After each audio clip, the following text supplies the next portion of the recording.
കാനഡയിലെ ചൈനീസ് മാർക്കറ്റിലേക്കാണ് ഇന്നത്തെ യാത്ര. റോഡിന് ഇരുവശത്തുമുള്ള കൂറ്റൻ മഞ്ഞുമലകളെ ആലുവ മണപ്പുറത്ത് വെച്ച് കണ്ട പരിചയം പോലും കാണിക്കാതെ ബസ് കുതിച്ചു പാഞ്ഞു.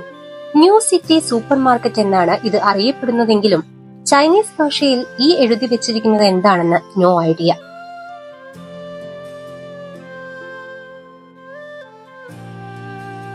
മറ്റ് ഗ്രോസറി സ്റ്റോറുകളെ അപേക്ഷിച്ച് വിലക്കുറവുള്ളതുകൊണ്ടും ചക്കയും കപ്പയും തേങ്ങയും എന്തിന് നാട്ടിലെ ഞൊട്ടാഞ്ഞൊടിയൻ വരെ സുലഭമായി കിട്ടുന്നതുകൊണ്ടുമാകാം ഒരുപാട് മലയാളികൾ ഈ മാർക്കറ്റിലെ സ്ഥിരം സന്ദർശകരാകുന്നത്.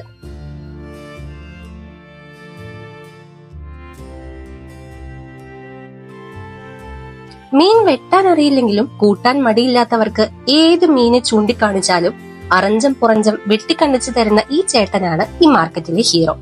കൂടുതൽ സാധനങ്ങളും എനിക്ക് പരിചയമില്ലാത്തതാണെങ്കിലും ചുമ്മാ ഇങ്ങനെ കറങ്ങി നടന്ന് ഇതൊക്കെ കാണാൻ എക്സ്ട്രാ പൈസയൊന്നും കൊടുക്കേണ്ടല്ലോ എന്ന് ഓർക്കുമ്പോൾ ഒരു മനസുഖം.